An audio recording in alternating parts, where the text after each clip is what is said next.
사람들은 좋은 소식을 들으면 이 복음이라고 그러는데, 이 복음이라는 말 자체에 이 좋은 소식이다라는 그런 뜻이 있습니다. 그래서 사람들은 좋은 소식을 들으면 이 복음 그러는데, 사실 이 복음은 딱 한 가지밖에 없습니다. 그것은 바로 이 십자가와 이 부활입니다. 그런데 이 둘은 떼어놓을 수 없고 이것은 하나입니다.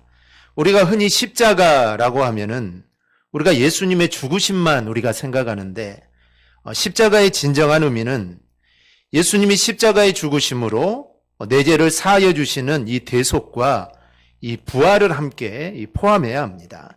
이렇게 십자가를 이해해야 하고 있어야 우리가 십자가에 대해서 우리가 정확하게 아는 것입니다. 우리가 23장, 즉 누가복음 23장까지는 주님이 고난을 당하시고 또 십자가의 죽으심에 대해서 우리가 살펴보았습니다. 그래서 내용이 전체적으로 암울하고 조금 무거운 분위기입니다. 그런데 이제 누가복음 24장에 이르러서는 이 부활에 대한 이야기가 나옵니다. 그래서 이제 분위기가 이 반전이 됩니다. 암울하고 무거웠던 분위기에서 이제는 활기차고 희망찬 분위기로 바뀌어 갑니다. 이 사복음서가 다 그렇지만 예수님의 십자가를 정점으로 하여 이야기가 전개됩니다. 따라서 십자가 이야기가 나오면 이제 복음서들이 이제 곧 끝부분에 이르게 됩니다. 그런데 네 개의 복음서 모두 이 십자가 다음에 이 반드시 이 부활을 이야기하고 있습니다. 우리가 사복음서를 보면 어떤 복음서에는 있는데 또 어떤 복음서에는 없는 이야기가 있습니다.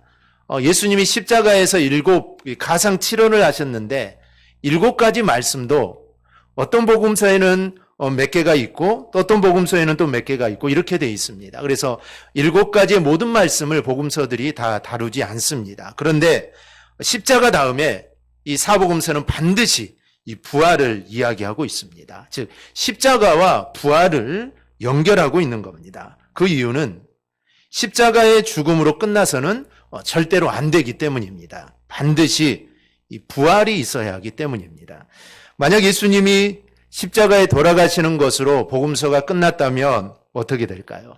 그러면 이 복음은 심각한 도전의 직면을 하게 됩니다.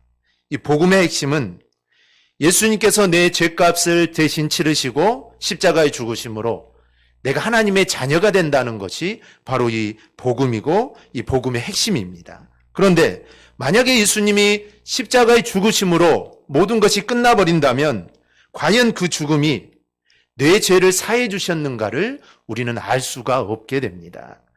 세상에 죽는 사람은 수없이 많습니다.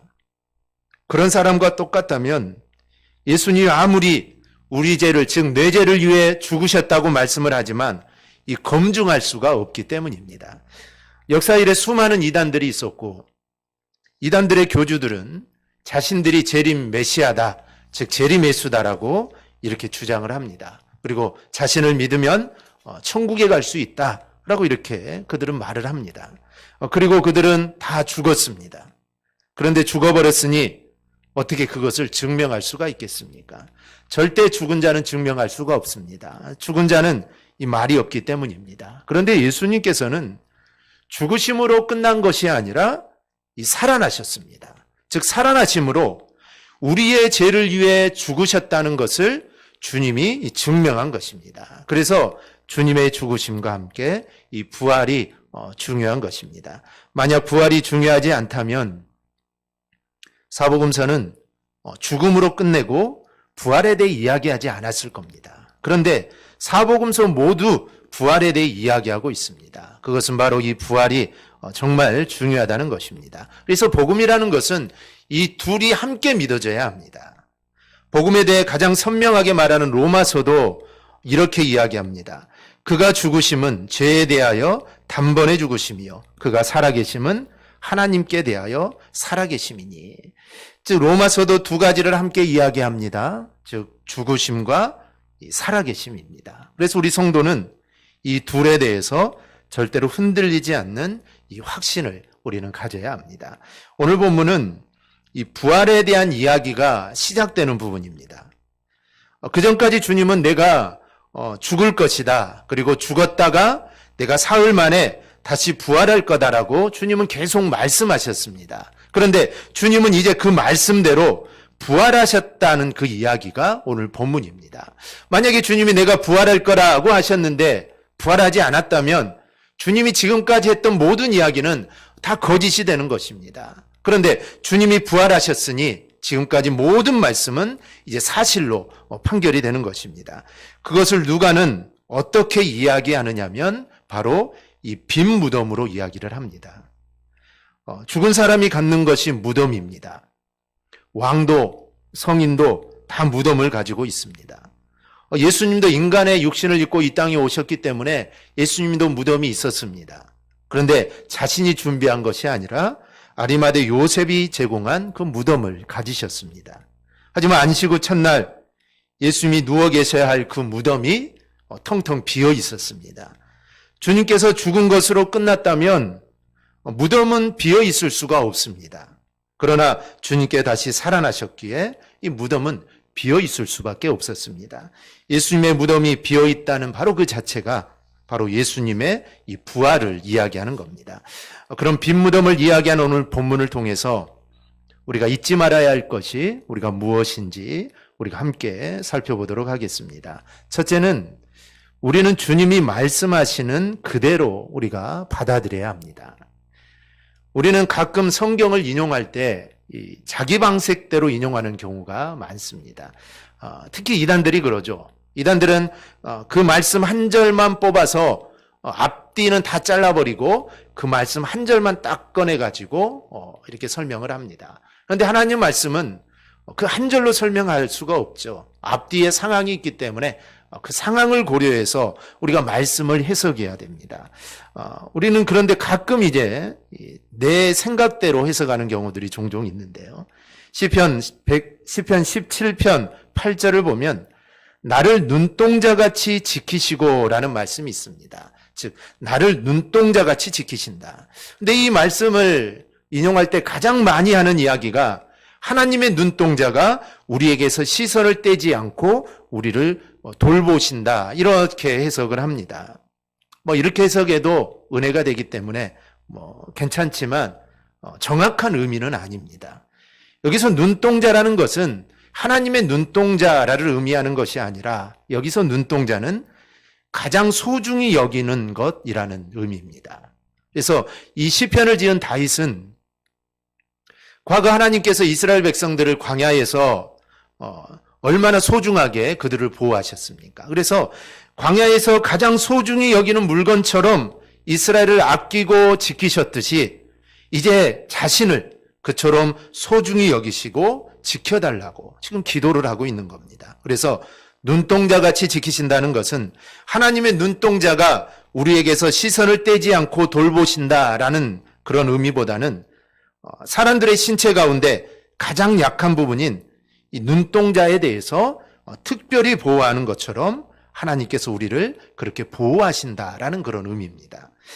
생각해보면 눈은 눈꺼풀을 가지고 있습니다. 그래서 무언가가 날아오거나 따가우면 자동적으로 이 눈꺼풀이 내려오게 돼 있습니다. 바람만 불어도 우리가 눈꺼풀이 내려오게 되죠. 그것으로 안 되면 자동으로 손이 올라가서 눈을 보호하게 됩니다. 그만큼 이 눈이라는 것은 정말 약한 존재고 이걸 철저하게 보호합니다. 물론 그것을 다르게 해석해도 결국은 하나님이 우리를 보호하신다는 그런 의미가 됩니다. 우리에게 은혜가 되지만 그래도 하나님이 원래 의도하신 그런 말씀은 아닌 겁니다. 우리가 주님이 의도하지 않는 방법대로 우리가 이해하고 우리가 해석하다 보면 나중에는 주님이 의도와는 상관없이 생각하는 그런 모습으로 우리가 살아가게 됩니다. 창세기 4장에 나오는 이 라멕의 이야기가 그렇습니다. 이 라멕은 가인의 후손으로서 정말 포악한 사람입니다. 그는 자신이 입은 상처 때문에 사람을 죽였습니다. 그런데 그가 죽인 사람은 성경은 소년이었다라고 이렇게 말을 합니다. 즉 소년을 죽였다는 것이죠. 그의 포악함이 잘 드러나는 장면이 있는데요. 그가 살인을 하고 나서 돌아와서 하는 말이 있습니다. 가인을 위하여는 벌이 7배일진데 라멕 즉 자신을 위하여는 벌이 77배로다라는 말을 합니다.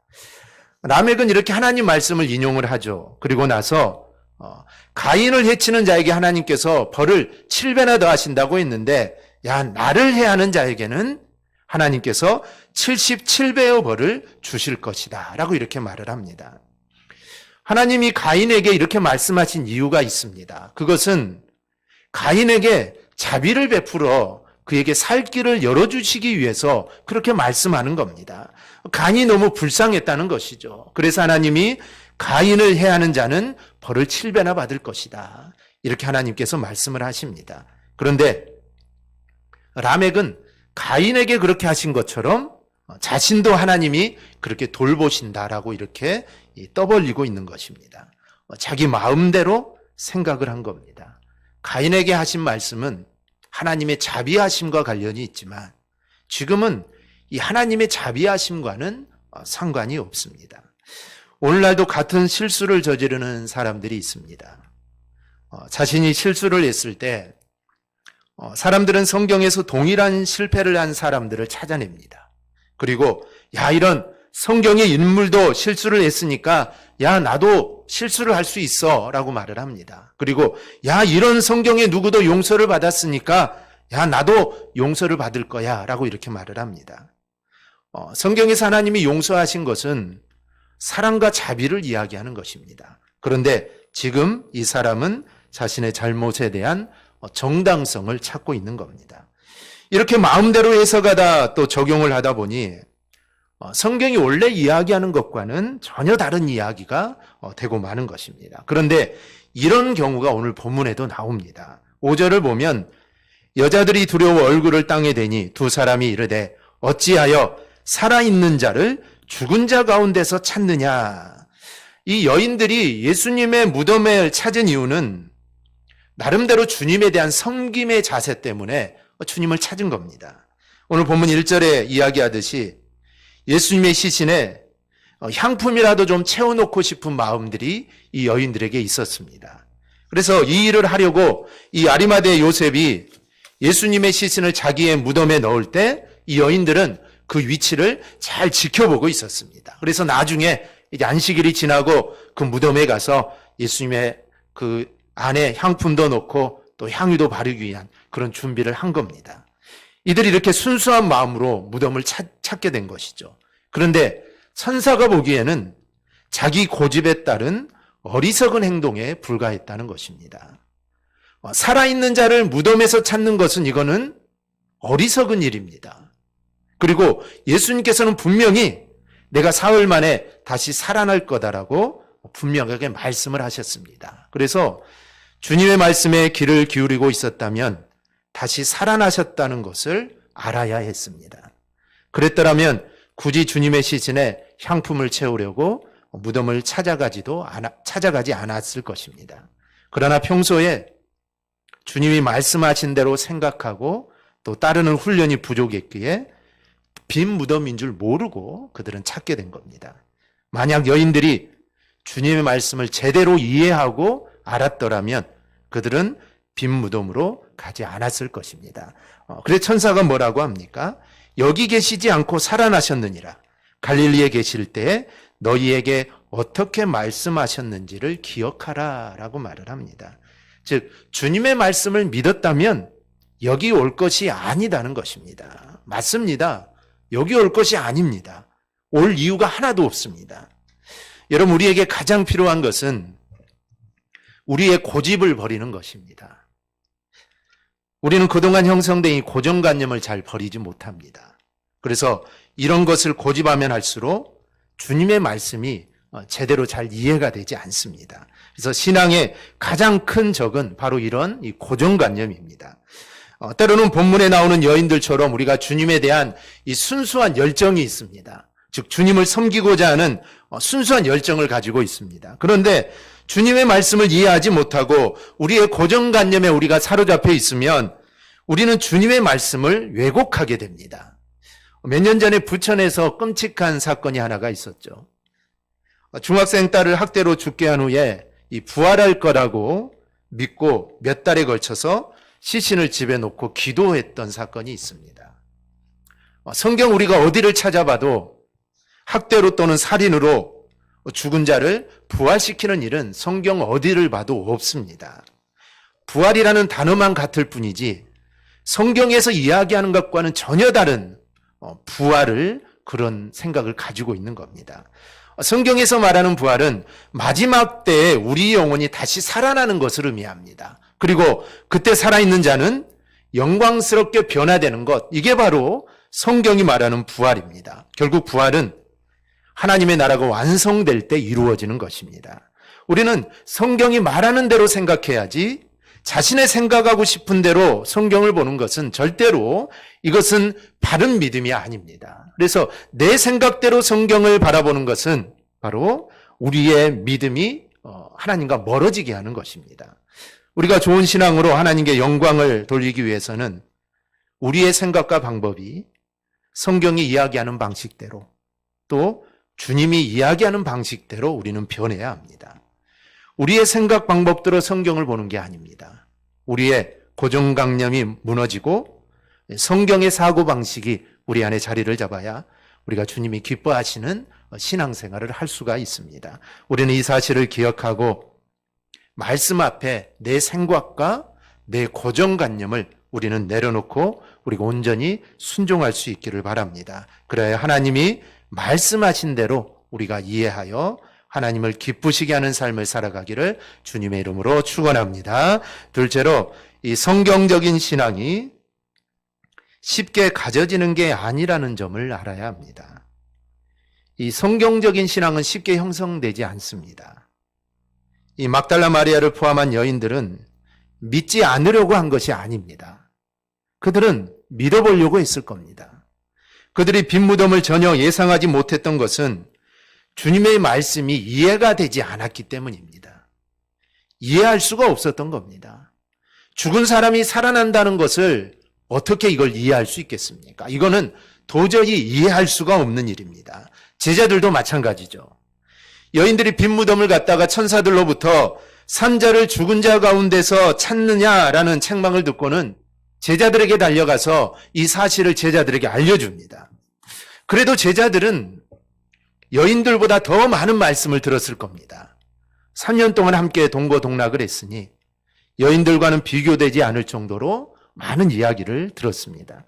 그렇다면 이 여인들이 하는 말을 듣고 빈 무덤에 대해서 야, 그럴만하다라는 반응을 보여야 했습니다. 그런데 그들은 그렇지 못합니다.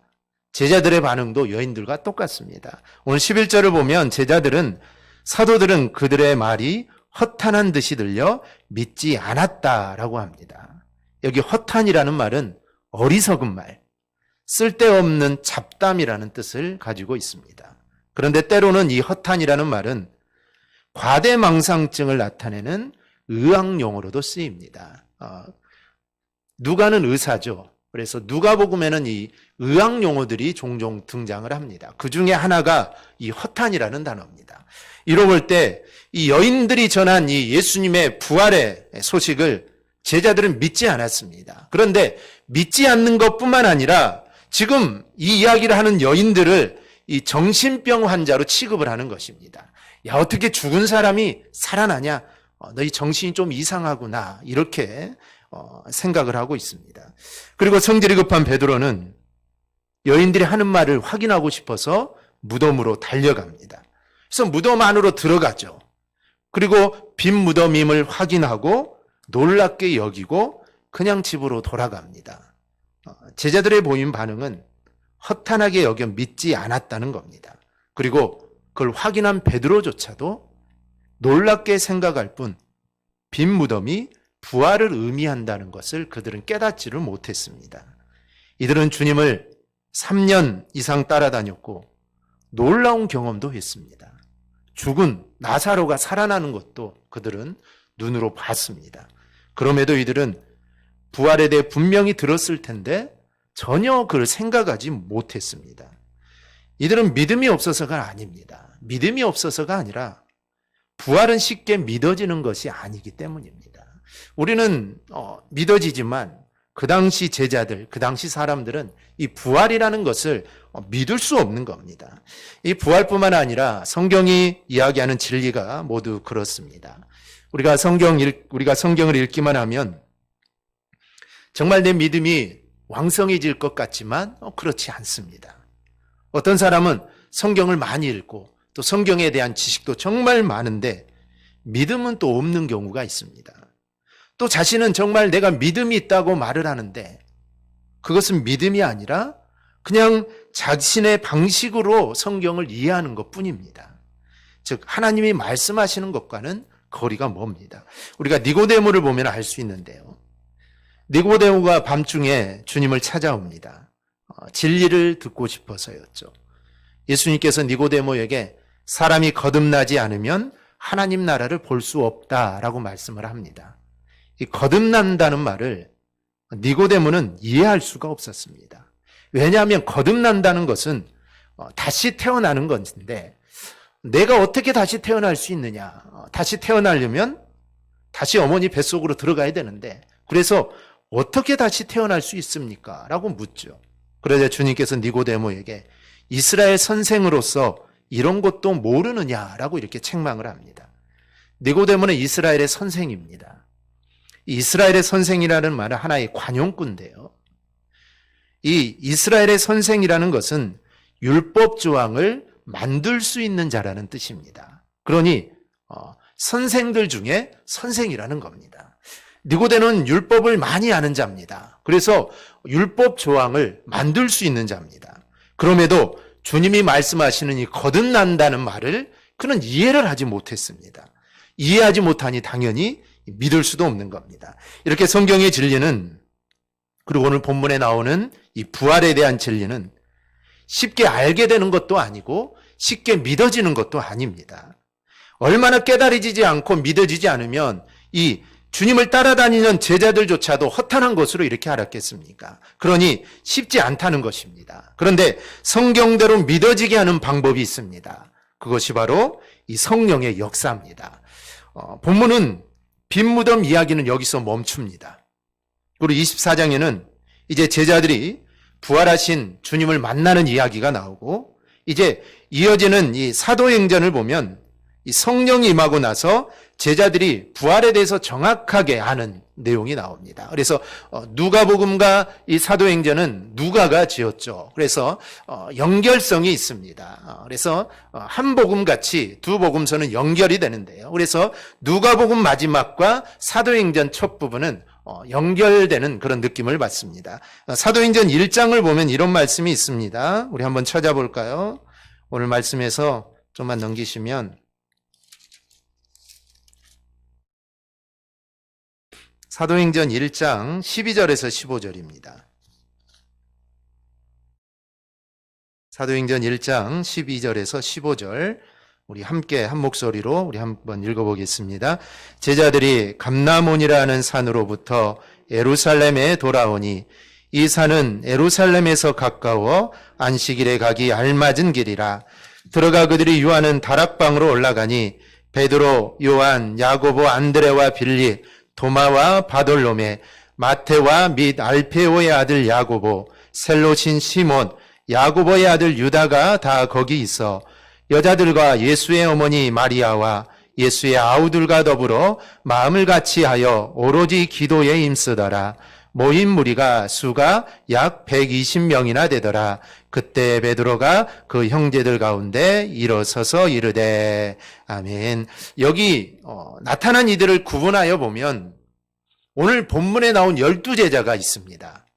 그리고 본문에 나오는 여인들도 나오고 본문과 같은 이들을 이야기를 하고 있습니다. 즉 누가복음 24장에서 빈 무덤을 봤던 사람들이 사도행전 1장에 그대로 나오고 있습니다. 그리고 예수님의 형제들이 또 함께 있습니다. 이들이 기도에 온전히 힘쓸 때 급하고 강한 바람같이 성령이 임하고 그들은 십자가와 부활에 대해 온전히 깨닫는 자가 됩니다. 니고데모에게 예수님이 거듭나는 비결을 말씀하는데 이 거듭나는 것이 성령으로 되는 것이다 라고 말씀을 합니다. 이 성경이 말하는 내용의 의미를 깨닫는 것은 인간의 노력으로 되는 것이 아닙니다. 이 성령의 역사하심으로 이루어집니다. 그래서 부활을 깨닫는 것도 인간의 머리로 깨달아지는 것이 아니라 바로 동일한 성령의 역사하심으로 이루어지는 것입니다. 제자들은 이후로 담대하게 복음을 전합니다. 근데 그들이 전하는 복음은 십자가와 부활입니다. 이렇게 십자가와 부활을 함께 이야기하는 건 역시 성령의 역사하심을 따라 복음을 전했기 때문입니다. 이렇게 성령의 역사만이 성도에게 하나님 말씀을 온전히 깨닫게 합니다. 그러니 성도는 이 성령을 사모하는 자가 우리는 되어야 합니다. 성령께서 지혜를 주실 때 하나님의 말씀인 성경이 제대로 깨닫게 되고 성경에서 이야기하는 대로의 이 믿음이 생기게 됩니다. 빈 무덤은 예수님께서 부활하셨음을 보여줍니다. 그런데 이것을 온전히 깨닫는 것은 빈 무덤을 보아서가 아닙니다. 무덤 안에 예수님의 시신이 없어서가 아닙니다. 오늘 여인들 제자들 무덤 안에 시신이 없었는데도 그들은 믿지 않았습니다. 즉 믿을 수가 없었습니다. 그런데 믿어진 이유는 성령께서 믿음을 주시니 믿어지게 되었다는 겁니다. 성도는 부활에 대해 제대로 이해하기 위해 또 부활을 전하는 자가 되기 위해서는 성령을 간절히 우리는 사모해야 합니다. 성령이 우리 안에 충만할 때 하나님의 말씀이 믿어지게 되고 믿어진 그 말씀을 전할 수 있게 됩니다. 우리는 가끔 이런 기도를 합니다. 하나님 말씀이 믿어지게 해주세요. 하지만 이런 기도보다는 성령의 충만함을 주옵소서라는 기도를 해야 합니다. 왜냐하면 성령이 충만하면 믿어지게 됩니다. 즉 믿지 말라고 해도 믿어집니다. 그리고 전하지 말라고 해도 전하게 됩니다. 성령의 충만함을 받고 베드로가 전에는 얼마나 겁쟁이였고 예수님을 모른다고 부인할 정도로 그런 겁쟁이였는데 성령의 충만함을 받으니 그가 하나님의 복음을 전합니다. 주님의 죽으심, 부활하심, 그리고 유대인 너희들이 예수를 십자가에 못 박았다. 이렇게 아주 담대하게 전합니다. 누가 전하라고 한 것도 아닙니다. 성령이 들어오니 전하지 말라고 해도 전하지 않을 수 없는 그 마음이 그 안에 있게 된 것입니다. 우리 이러한 모습들 제자들을 통해 우리는 볼 수 있습니다. 그래서 우리 모두는 늘 성령의 충만함을 위해서 우리는 늘 기도해야 합니다. 그리고 그 성령의 충만함으로 하나님의 말씀, 특히 주님의 죽으심과 부활을 온전히 믿고 또 주님의 죽으심과 부활을 전하는 우리 모두의 삶이 될 수 있기를 주님의 이름으로 축원합니다. 아멘. 기도하겠습니다.